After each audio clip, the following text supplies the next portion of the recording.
Welcome. It's another night of CAVHQ Live.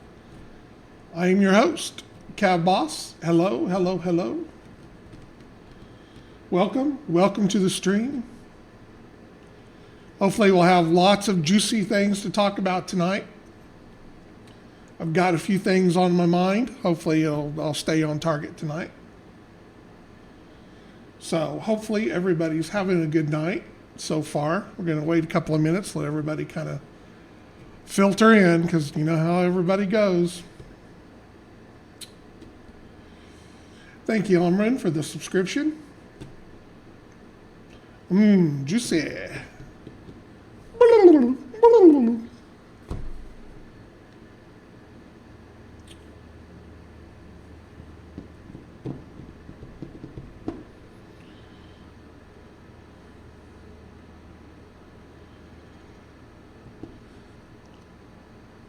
Another hot day in Kansas.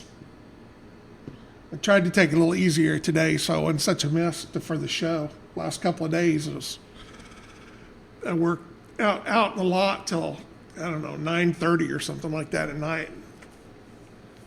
It's a mess.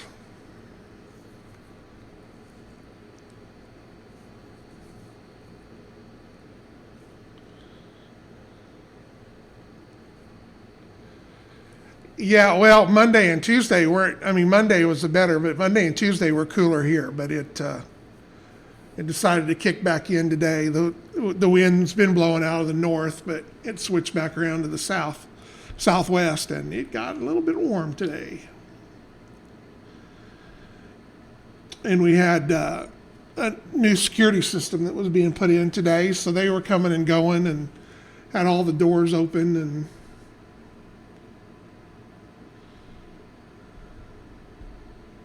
yeah, you get his weather on a 48-hour delay. Yeah, that's about how it works. It's headed your way. Hi, Chandler. How are you tonight?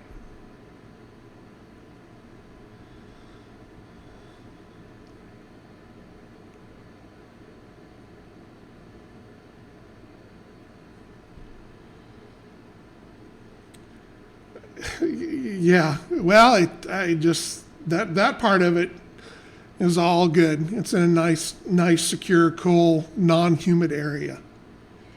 So, and we're getting there. It's getting closer. The making molds and getting everything ready is just, it never goes like I want it to. It's always something slowing things down, getting in the way. We've got our vulcanizer is down, so we're waiting for parts for that. And oh, well, I'm sorry to hear that. I hope she's okay.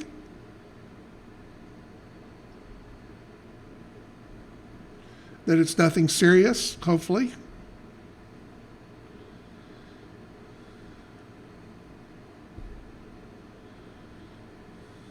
But if it is, we're praying for her.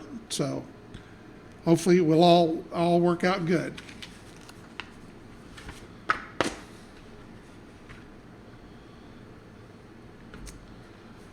All right, let's see where we're at. All right, a couple more minutes and then we'll get going here. Oh, well, I'm very sorry to hear that. I hope that she gets to feeling better.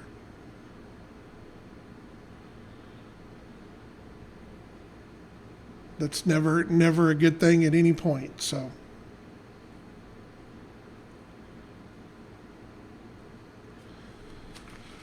But I will certainly say a prayer for her tonight, sir. How few and often that I don't do that, it's like worth 10 times better for me than anybody else. So,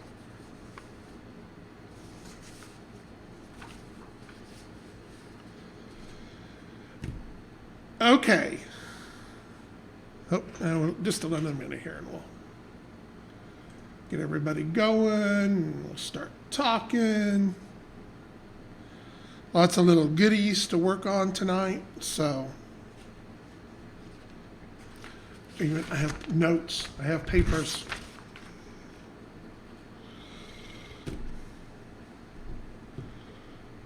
Okay. So let's switch over to one of the or two of the things, three of the things, or whatever. We're trying to wrap up the Journal of Recognition and the Rules of Engagement book. Obviously, we've talked a little bit about how we're going forward with the rule books as opposed to right now of coming up with a new edition of the rule book right now. We're going to take the construction system, update it with everything that's happened, get it all in one place, include that in the JOR. What can I do to get a new player in not to be a member? Let them have half as many points as everybody else. So I always tell everybody just say, if you're Mount Vernon, you get 1,500 points. Everybody else gets 2,500. So we're going to be doing that. So we're going to include that, and that'll be printed in the rule book and everything like that. Also, at that point, I'll put that out as a PDF.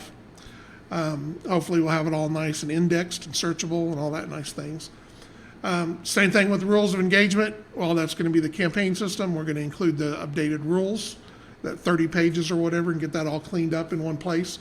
That particular section will also come out as a PDF, hopefully all indexed and put together. So obviously the emphasis right now is on the JOR. We're trying to get that finished up. We're going to have a couple of new weapon systems, 2 or 3 new essays. We're not going to go crazy. We don't want to add a whole bunch more in there. But we want to have some new stuff out there, and we've talked a little bit about it. And that's kind of where this conversation is leading into tonight. So I wanted to talk. We've kind of touched on some of this stuff, but we're kind of getting it tightened up a little bit. So I wanted to kind of give everybody a heads up on where it's going. So, one of the new systems, one of the new weapon systems that we're going to have is a cannon. That may seem kind of old-timey as far as a weapon system or whatever, but that's actually the main weapon on our M1 tank and everything like that is referred to as a cannon.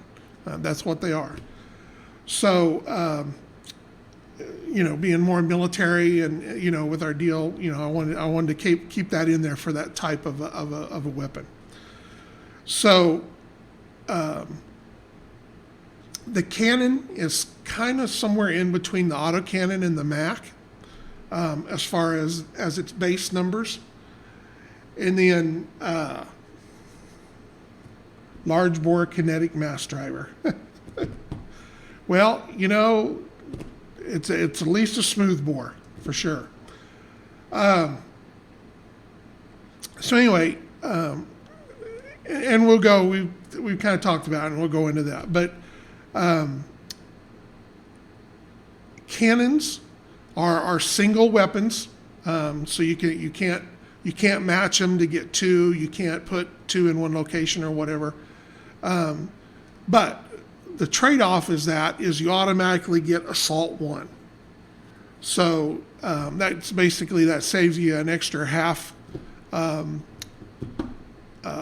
hard point.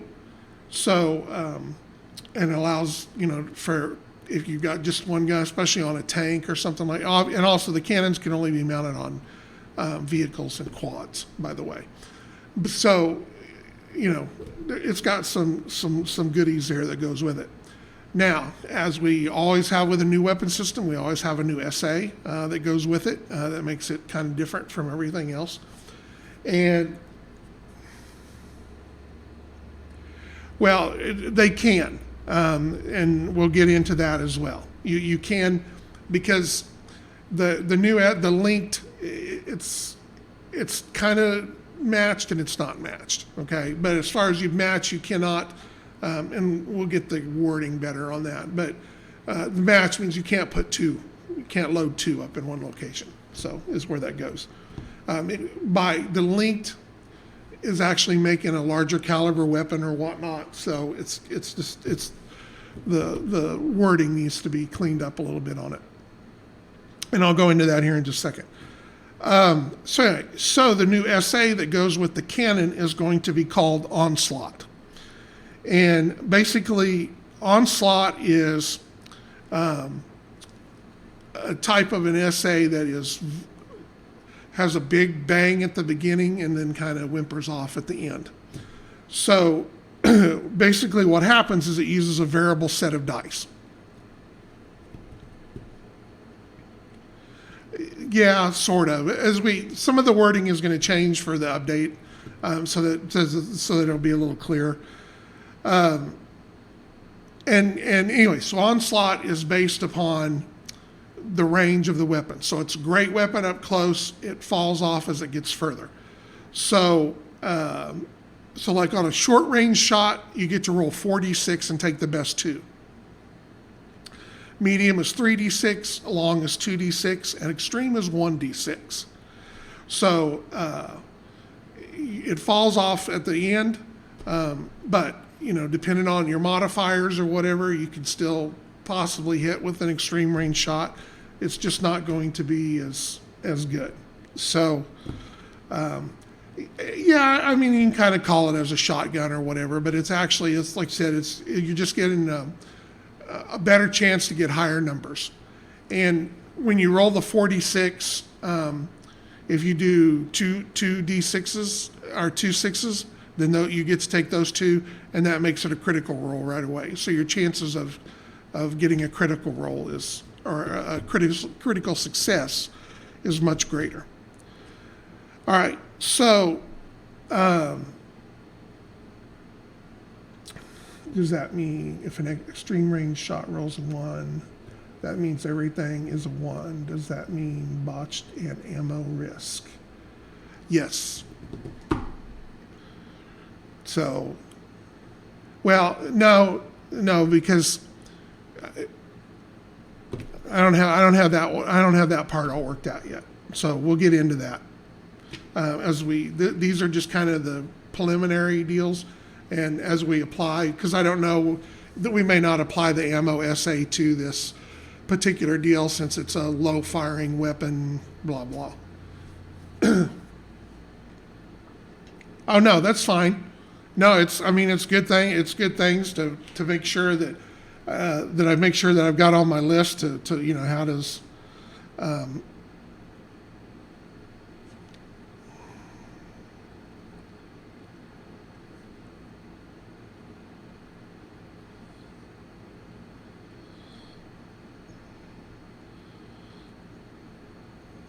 make a note of that just to make sure where we got there. Okay, so now you were talking about the linked that we've been talking about that. That is actually we've got a name for it. It's going to be called SA Ultra, followed by the level that it is. So you can have Ultra 1, Ultra 2, Ultra 3, Ultra 4, or whatever. Depending on how many weapons that you have bundled up into your deal. So trying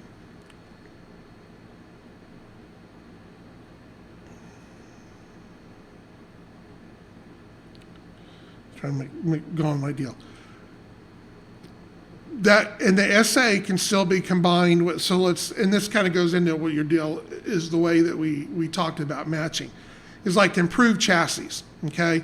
Improved chassis lets a smaller model put a bigger weapon on there, and normally you can't match that weapon. But again, the way the verbiage is going to be set up is you will be able to spend that extra to get the match if you want to, and add that extra. Now, at the smaller levels, and because I'm going to show you here, I've got an example here I'm going to show you. At the smaller levels, it's not such a big deal because the threat value is a little bit, but not huge, because you're not actually getting an extra weapon out of it. You're just getting an extra plus to the damage roll, to the RAV. So it doesn't affect the hit roll, but if you do hit, it's going to hit harder. And as we go through and with the JOR and the backstories and everything, that's how Ultra will come into this. Is basically it's larger versions of our existing weapons, but it can also be, and this is kind of goes into the fluff part of it. Ultra can be the result of larger caliber, increased muzzle velocity, an increase in the mass of the actual round, the shape of the round, and the material that the round is made of, and any combination of any of those. So that way, we can say, that, this weapon is still a light weapon, but as an example of a light Mac, but because of whatever it does or whatever, it has a bigger punch. So here, an example of, let's say you had a model that wanted to purchase, that basically wanted to get a light Mac with Ultra 3 on it. So they would have to pay the hardpoint cost for 2 of them, and then they would be able to match the 2 of them. So that 4 total, 3 goes into making an Ultra 3, and then you have the 1 weapon. All right? So by doing that, now you make a light Mac with a RAV of 6.4. So it takes, a 3.1 and kicks it up there. So now a light Mac is up there, better with the numbers.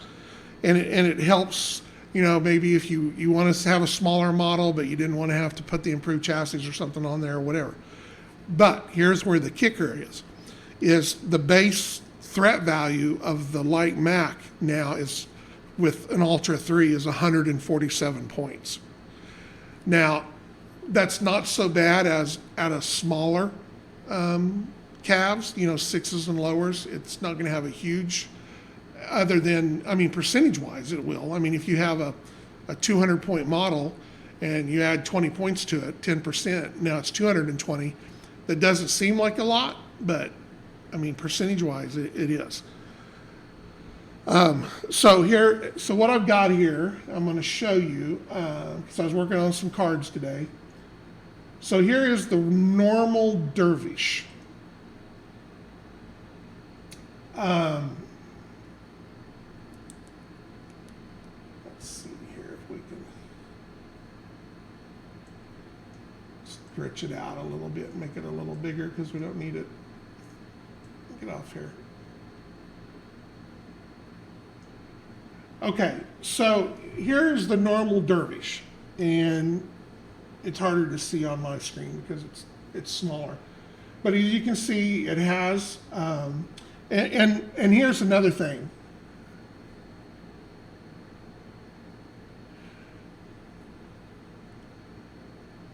Well, it could be for a heavy Mac or whatever, but you're talking about, in this case, this is still just going to have a regular blaster. So it's only going to crit on 11 or 12. But when you roll, and if you still get the blaster, and then with the extra 3 RAV, you're going to be punching some big holes. Anytime you're adding that extra to a normal weapon, it's big. And I don't think it can be done, but, if you took a heavy Mac and was able to do an Ultra 5 on it, now you're talking about a base RAV of 12 something? Yeah, and that's where a lot of that can be. A lot of that will fall into that. So this just happened to be the card I was working on today, and it kind of worked in there. So something that comes up sometimes is on the color cards, we don't always put all the SAs on there. Some SAs are considered what I call passive. And a passive or a passive SA has no direct effect on gameplay. So as you're playing and you've got your card there, an SA that's a passive SA is not going to have any effect on you as a player having to look down and remember, oh, I've got that SA and I need to make sure I use it or whatever. So, but because a passive SA is already figured into the model. So like on the Dervish, it has improved chassis so that it can have a heavy Mac, and it also has the piercing on the Mac. So, but those are already figured into the stats, so there's no reason to add those essays onto the card. Now, if you pull it up in the construction program with the little black and white, those all show up on there so you can see how it's built, or if you look on the deal. Hopefully we will be able to update the program with some of the new stuff that's coming on. I don't know if the old coding is going to work with the new things that we're doing, so we'll have to see. If it doesn't, and I've already got it on my plans, is I want to do a web-based one for the next one, so we'll have to do some redoing there. But anyway, ultra is a passive essay. So when a weapon has been ultraized, or however you want to say it, you're not going to do it. All right, so now let's take the same dervish, and he has now the Mac with Ultra 1. Now, a thing to also pay attention to here, I'll put those over here together. So now over here, he was an 8.3 with the Mac that he has, because he's got the piercing on it on the hard number. So by going to basically add in that extra Mac that he didn't have, that makes this an Ultra 1. So now you have a 9.4 on this guy. Right, and on this, it only kicked it up 7 points. Because the way that the damage system works, because it's spread out, it's weighted towards DT. So the more DT you have, the bigger that weapon scales up. So had he added and had 2 Macs, the points would have been a whole lot higher. But because it's just an Ultra 1, it raised, I think it took the normal Mac, which is 141, I think is the points, and it ended up being 170, 171, 172 was the difference in overall threat value for the actual weapon. But because it was in a DT6, that drops those points down. So you actually can get a 1 better RAV for hard. And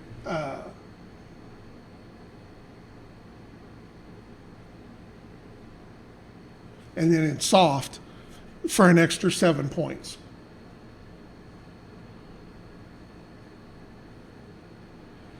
Now, we're not going to necessarily go back and do every model and fix it like that or whatever.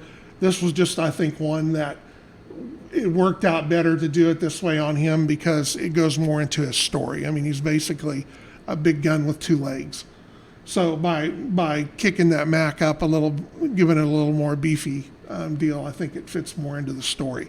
And that's where that's going to come on. Obviously, if you're making stuff and doing your own upgrades or whatever, you can do however you want to do. But story-wise, it's not going to be something that we're going to run around and try. It's going to be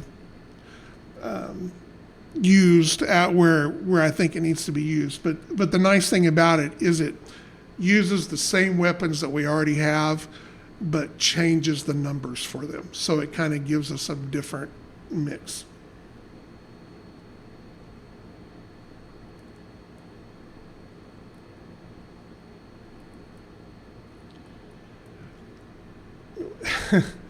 Well, here's the problem with that, though, is you can't build that dervish as it is.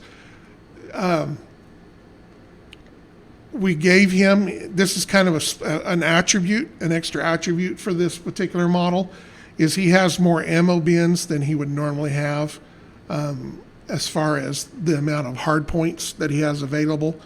But because of the fact of the way he's built and what the deal is. And there's there's 3 or 4 models out there that are like that we had to fudge on the hard points a little bit to make it fit more into the story with what we want. So by going in here and dropping off 3 hard points or 3 ammo bins, you're actually not gaining any hard points. So, and it's just a special. Now the points are figured into the cost of the threat value, but that's where that goes. Okay, so any more questions about the Canon, the SA Onslaught, the SA Ultra? And like I said, these are still being tweaked as we go into the final. We're play testing some of it too to see how it fits in there. But like I said, it can certainly make a big difference. From taking the Dervish, and alterizing its weapon. He gets a big boost there with another +1, and it only costs him an extra 11 points or whatever it ends up being, 7 points. Will the cannon have a new look? Yeah,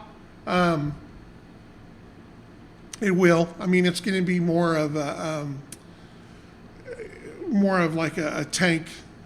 I'm thinking more of like a Panzer look, with the muzzle brake and everything on it. So it's a cheaper weapon system that they're able to use. So, I mean, there's not a whole lot of technology here. It's basically the bang is in the shell. So they may be a little longer, maybe a little bigger or whatever, but that's kind of where we'll stay with those. Tanks and quads.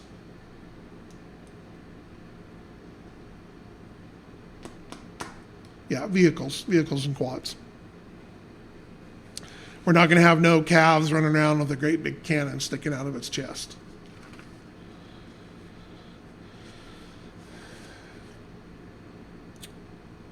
All right, next thing up is the reference sheets, the cheat sheets. It was brought up last week, or somebody was talking about there was a typo on there about back shots for indirect fire. Yeah, no aircraft doing kamikaze blitzes.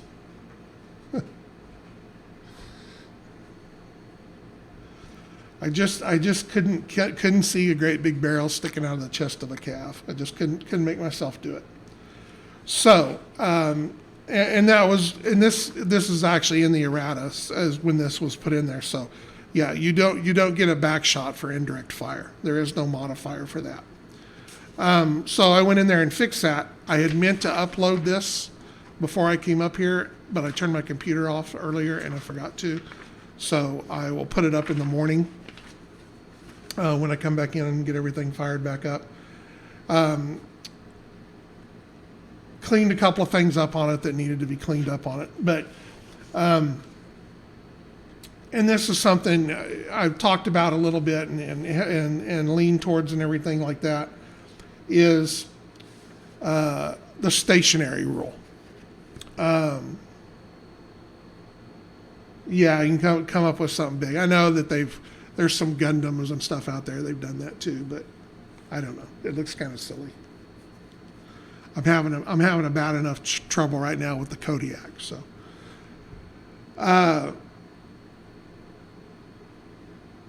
So where we're headed with that and everything that goes on like that, and obviously part of it too is to simplify things, less confusion, whatnot. Because James keeps harping on me about this. When the updated construction system comes out, Blaster will change in the numbering system. There'll be Blaster 1, Blaster 2, Blaster 3. So just FYI that's coming down, or you can start thinking in your head that that's going to be that way. The reason why it didn't originally stay with the numbering system that we used for everything else is because one level got left out. So when we did the book, we had Blaster and Blaster 1 or whatever like that. So when we added in there to try to change as little as possible, we just added Blaster 2, though it should have been Blaster 1, 2, and 3. But that's neither here nor there. But I just wanted to bring that up since he was here, and he's always griping about it. So it's going to be fixed. All right, so back to the stationary. And I am going to go in and tweak the errata a little bit so that this part is straightened out. And I may go ahead and put the blaster in there like that too, because there's a section on there anyway, so I might go ahead and fix it too. So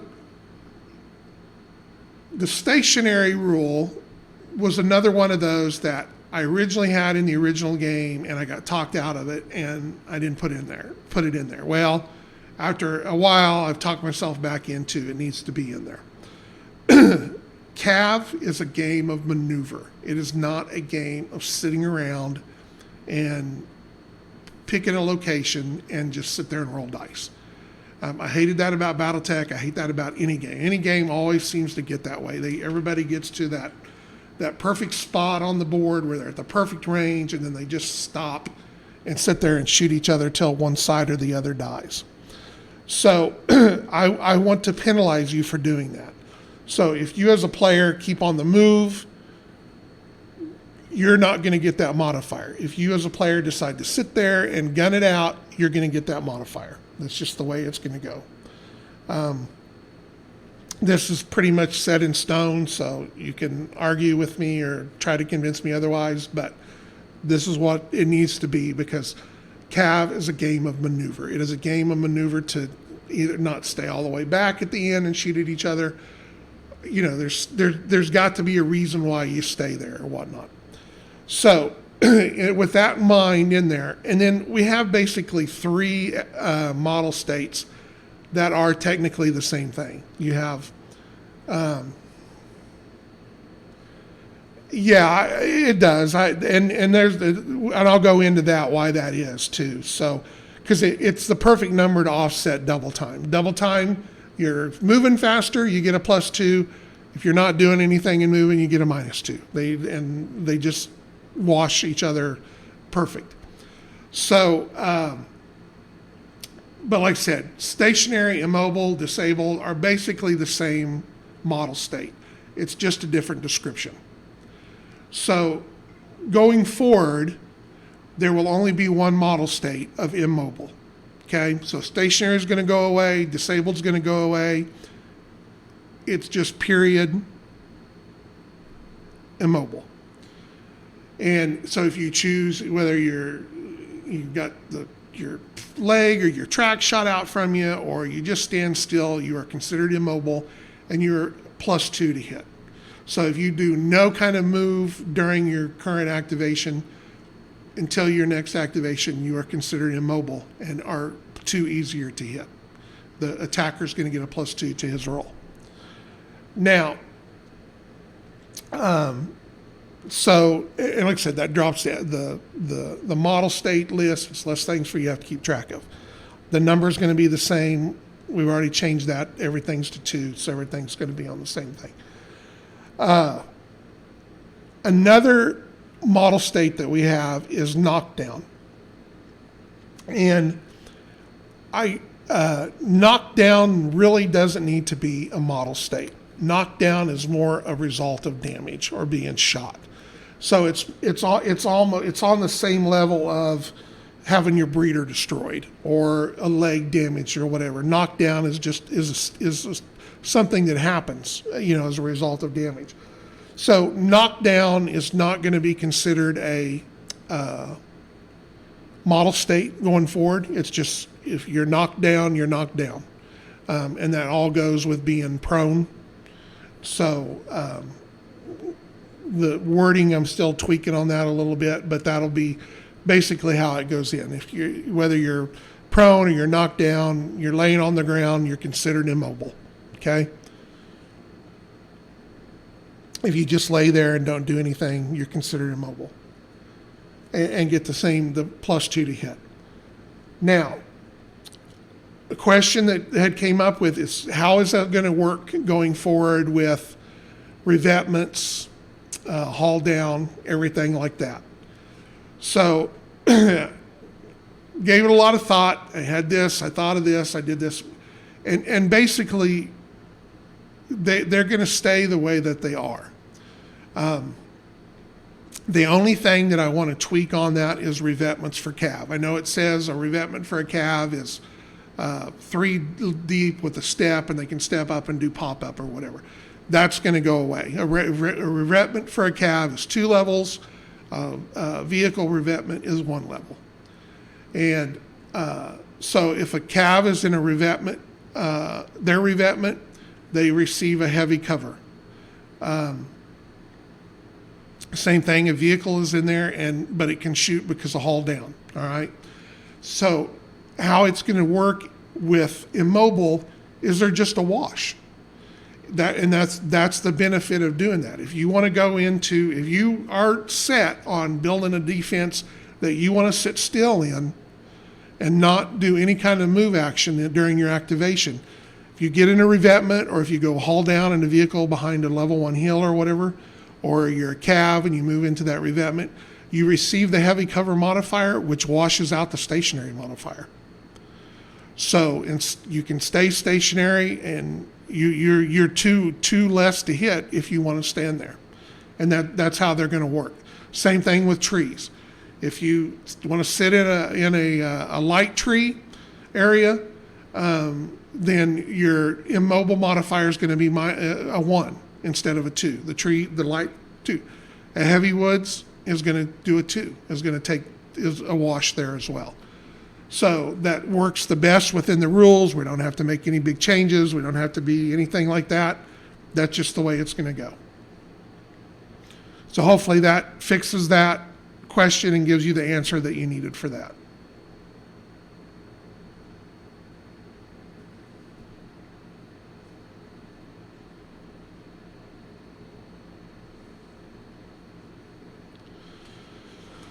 All right, so and then like I said, that the thing about the immobile, and I fixed the back shot for indirect fire on here. These sheets have been updated to take into account that what I just talked about. So I'll get them loaded up first thing in the morning.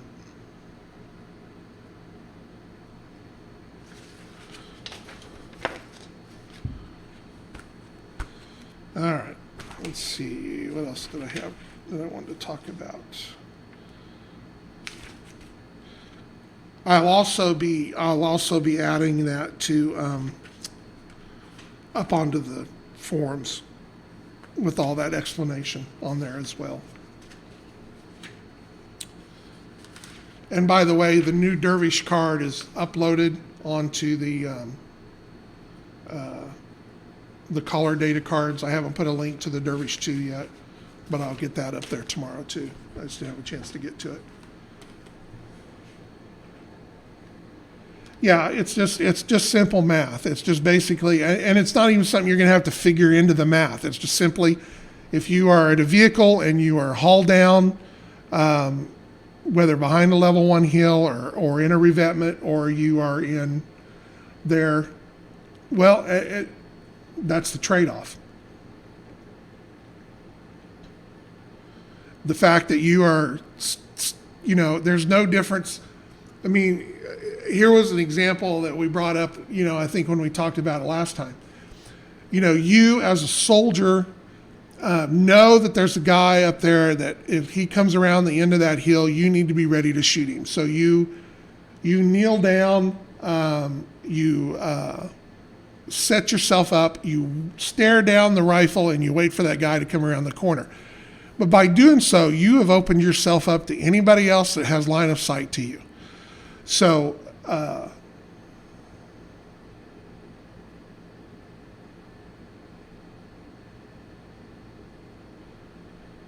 right, they can use pop-up in order to not get the, they still have the modifier, but because if they're behind cover, then there's no line of sight, but they are still going to be considered immobile. So if there's an indirect attack that lands in there, that's something you have to watch out to.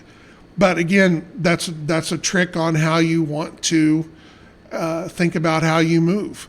Is, you can use one action to move up to the hill, then the next action do your attack with the pop up. That way you get the benefit of both things. You're not immobile, and B, you're not or line of sight for direct fire.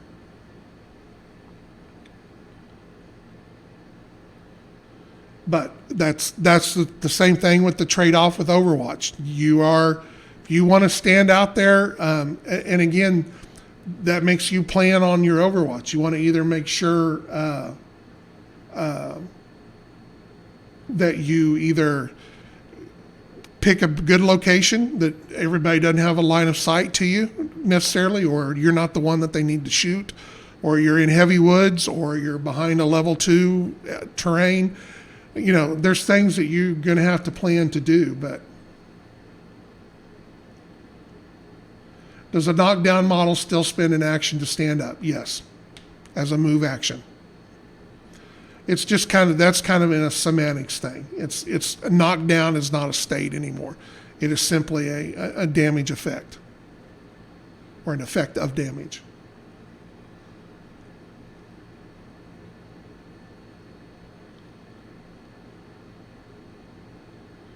And then prone will continue the way it is. Does standing up prevent stationary? Yes, it does.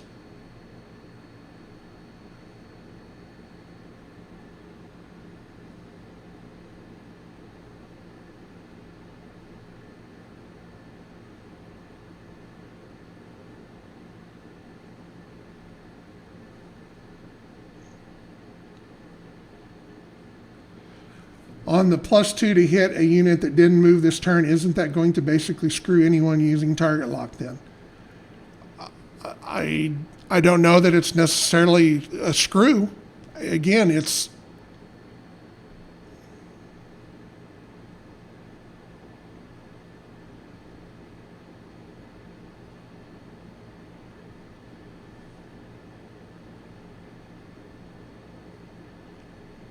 if you spend a move at any move, one single move action, you are not going to be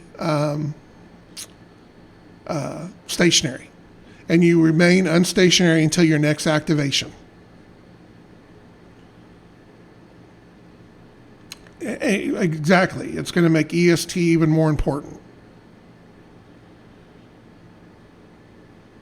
I just think that it's a natural progression of where the game needs to go and what it is. And it's going to make you plan your how you use your models. You're not going to be rewarded for not doing anything.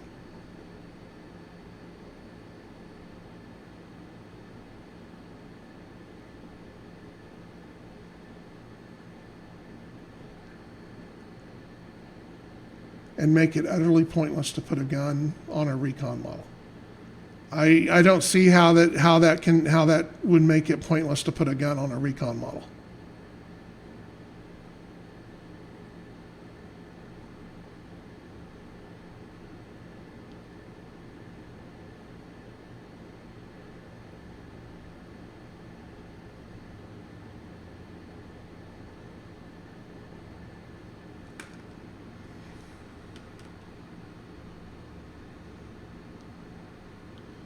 I'll need a little better.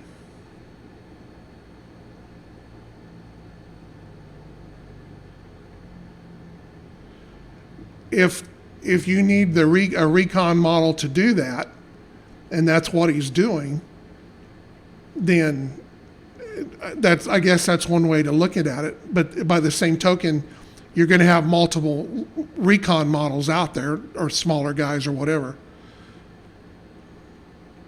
I mean, in the grand scope of things, I mean, that's what if you're counting on your recon guys to be the guys that are going to win you the battle by shooting, you've already lost.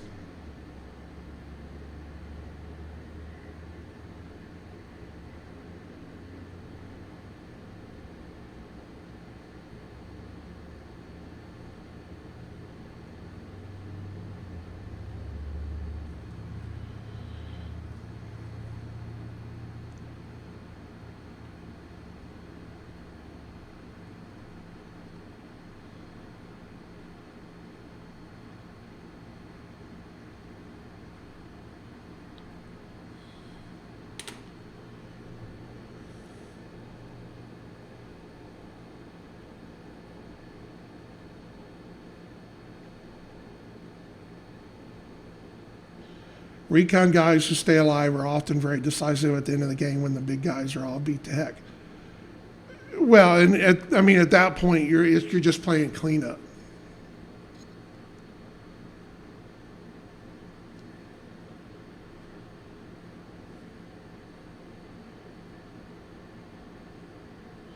And that's where you're going to be able to, with the updated initiative deck, there'll be extra action points you'll be able to put out.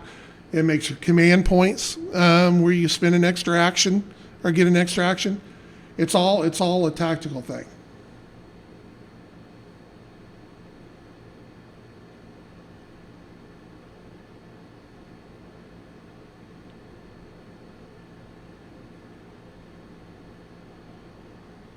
Well, and I mean that's generally how one goes all the time anyway. I mean, if you've got one guy that's going to be doing that all the time. He's moving and he's doing target locks for EST. I mean, he's not shooting anyway.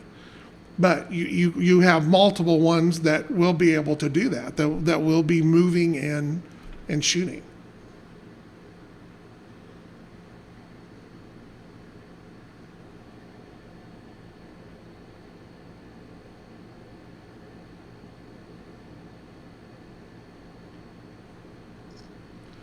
I know that so far in the sample games that we've played here, it hasn't been a problem.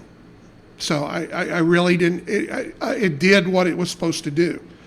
I saw that when we originally made the stationary as a +1. The first few times that I saw the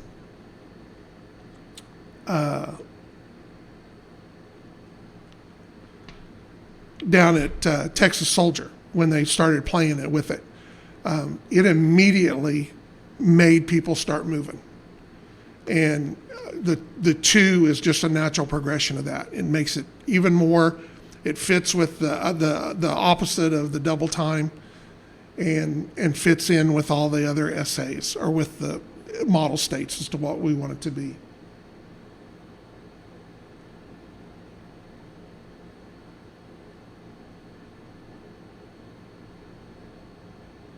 Sure, but then you're getting into the BattleTech, the pluses. If I move 3 inches, I'm +1. If I move 6 inches, I'm +2. If I move 12 inches, I'm +3. That's not what it needs to be. It's either or, black or white. Same thing with double time. It is or it isn't. And that's certainly something, if you want to do that on your game, then do it. If you want to play +1, if you don't want to play with stationary, don't play with it. I'm just saying for the overall set of the rules, that's the direction that we're headed.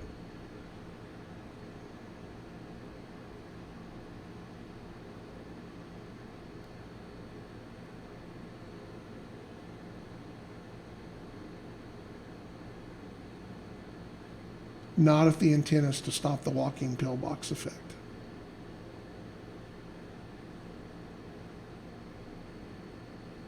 Is that reference to something I said or something that Twitch said?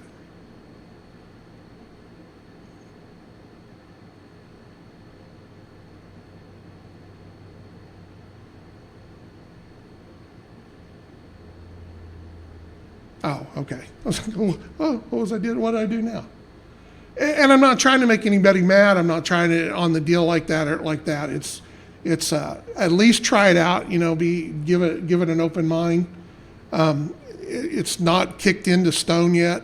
So if you can bring a valid here and this is why it's not working or whatever, and we hear that from multiple people, between now and the time we publish, everything's adjustable.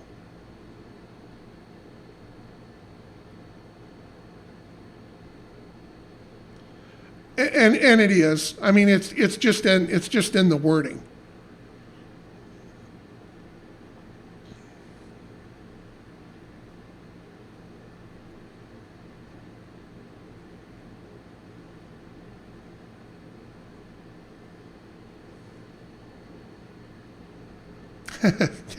Yeah, play it first and then complain. There you go. And it may be as we get finalized in the way that I want the numbers to go together, we may define it a little different and figure it in there. But by doing it that way, it works in the math that we have.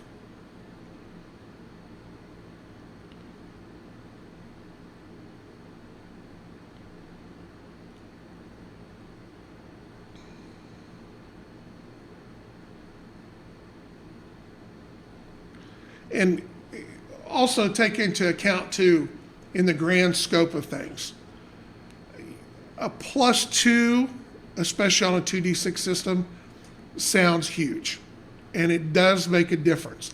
But in the grand scheme of the way that damage is done and the way rolls are put in there and the way that the numbers are spread out, I don't think you're going to see that apply just an overwhelming amount of everybody over the edge that goes on there. The objective of this always has been as many units on the board as we can and still play a fast game. So I think that this helps with that mantra as well. If it can cause a little bit more damage and we can get the game a little faster done, you can add more units, et cetera, et cetera.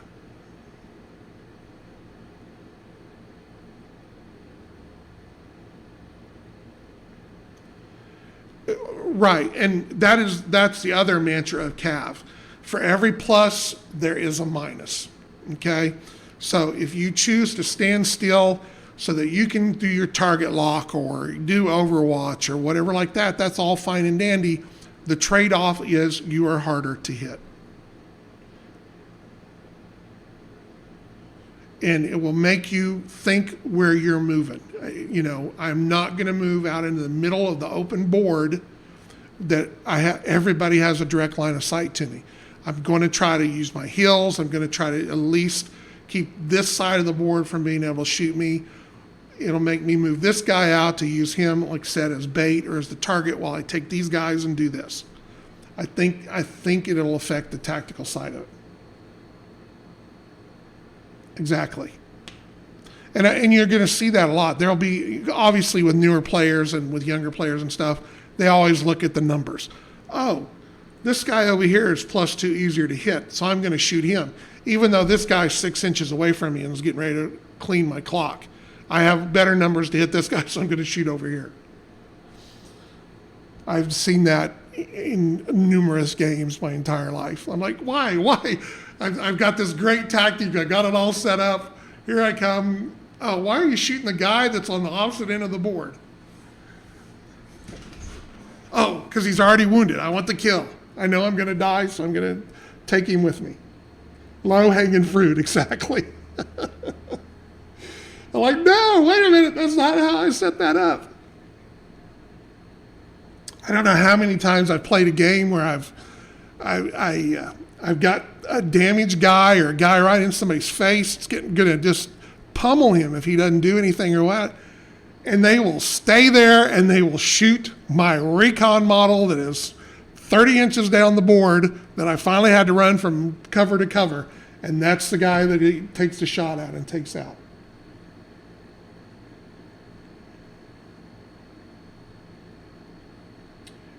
Right. There's numerous tactics that this you can work around and it makes things more important that maybe weren't as important. I think that it pushes up the use of recon models even more. I think that you're going to want more of them out there rather than just have one and count on him running in circles all day. You better have 3 or 4. If you kill the recon, that's a moral check, and the Army might pull, right? Oh, wait, wrong game. Because I feel generally from a lot of games that I have watched people set up, I think that a lot of games are too heavy anyway. I think that, people tend towards the 8s, 9s, 10s, 11s, 12s. And I think that we need to do a better job of trying to get people to use the 4, 5, 6s, and 7s. It adds a whole new element to the game. It gives little guys to go after, and speeds up the game, and lets you get more models on the board. There are a couple. I've tried not to do that. Those are kind of how that I've done is like with the Ultra, is there's one or two out there, so that you can work that in if that's a tactic that you need to do. But we want to keep the emphasis on the recon guys, so that you can spam tank squads. Yeah.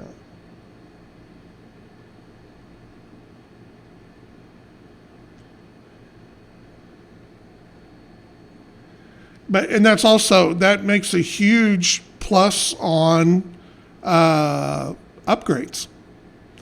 If you're playing with upgrades, you can slap an EST module onto one of your guys, because you need him for this particular battle to do that.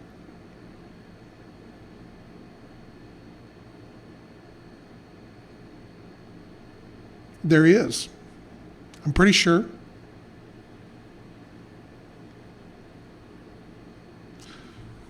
If not, there may be one coming, but let me double check. I think there is. I think the range is different on it or something, because I have a rule book here. Let me look and see here. Maybe I'm thinking about something I wanted to do and haven't done yet. Might be helpful if I go the right way. Which is funny that I got the book out, because I've got a really good story. Let's see.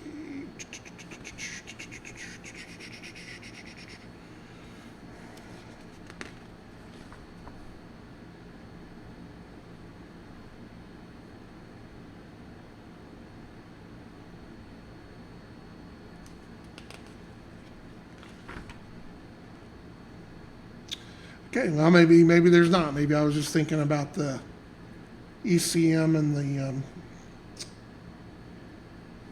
the others, chain fire pod, fire control pod.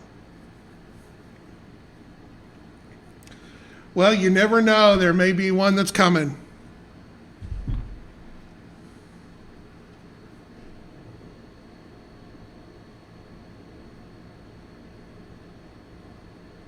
Yes, well, I believe I have to double check. I think the Warden 2 has one, and then the Thor.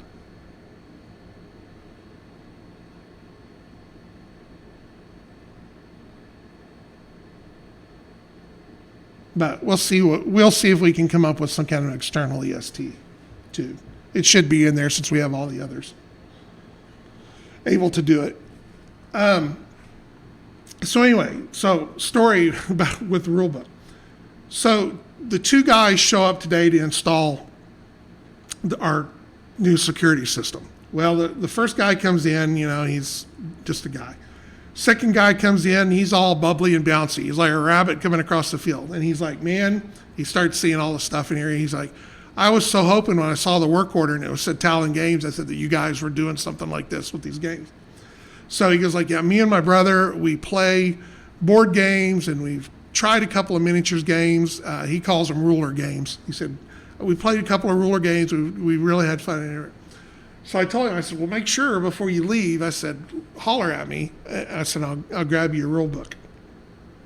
So we got done, and we were going through a couple of things, and we were talking about it. So I handed him a rule book with, and then the quick start book and the cards and a couple of dictators.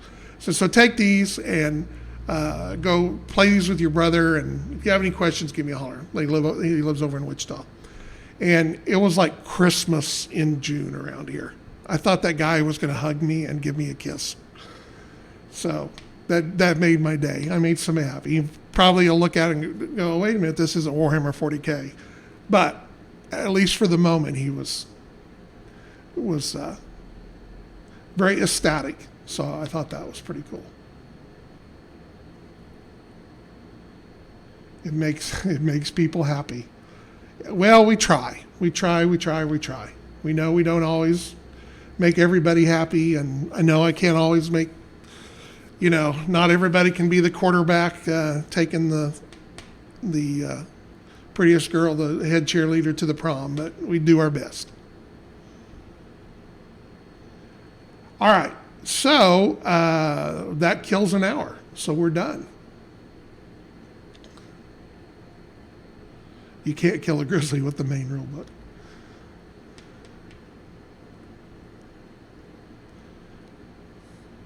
So I meant to Kruger. So how did your next game go? You guys played another game, didn't you? Since the last time we talked, I think you told me there was one coming up.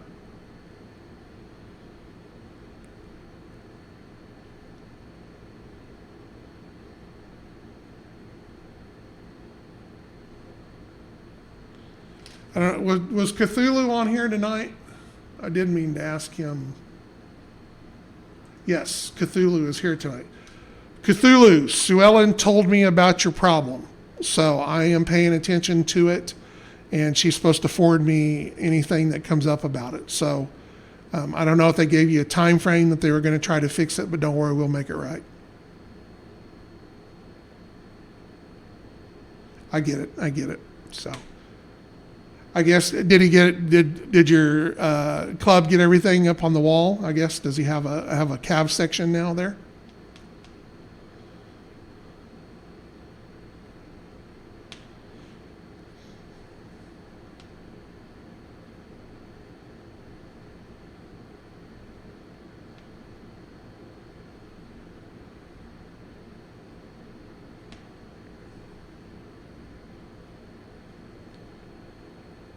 Cool.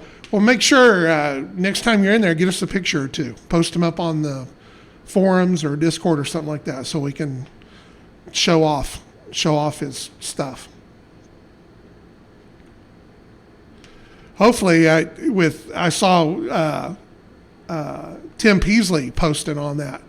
You guys can get Tim up there to start playing. Tim was diehard Cav guy, man. He was in there and good, and he kind of had a falling out, I think, with when version 2 was done or whatnot, and kind of moved on to some other things, and I don't think he's really given it a shot. I know that I saw him at Origins once a year and gave him one of the new rule books, so I don't, he may not like the new way that it's done, but he was big on Cav 1, and a lot of Cav 1 is in the new Cav, so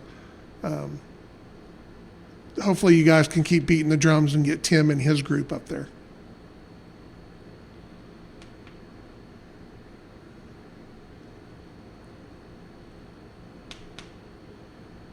All right, so Cthulhu may not be listening. I'm not sure if he caught that at all, but like I said, Sue Ellen told me what's going on, Cthulhu, and I'm watching it. So we will get you taken care of. Cthulhu, just so everybody knows, I mean, it's no big deal. Cthulhu had an order that we sent out, and apparently the post office delivered it to a different address. So we are trying to get it all squared away for him. But if he doesn't, we'll send him a new set of goodies.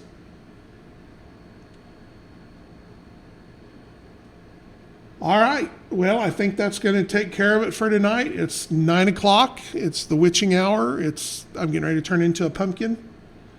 And I've got to go make sure that I know how to turn on the new alarm system. So I will, my plan tomorrow is to, like I said, get the new cheat sheet loaded up. Actually, we had tacos last night. I'm not Yeah, because yesterday was Tuesday, today's Wednesday.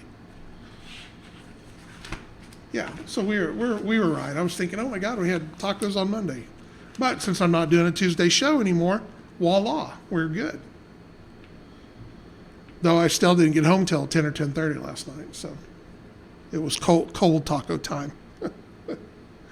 So anyway, well, thanks guys for being here. get a chance, try out some of the stuff that we talked about that we're doing. You know, if it's not working, if you see problems or something, you know, let me know. Talk on the forums. Let's get the info out there, and you know, if they're a deal. But so far with the play testing and the feedback we've got, I'm really feeling good about this stuff. So, but don't hate me. So, all right, guys. Well, good night. Thank you all for your support. Thanks for being here tonight. And Chris will be here on Saturday, probably working on the spider scorpions again. I think we're going to try to get together here in a day or two and talk about it. So what I saw him work on, he was kind of going in the right direction. So that looks good. So good night. Take care. Hola. And we will talk.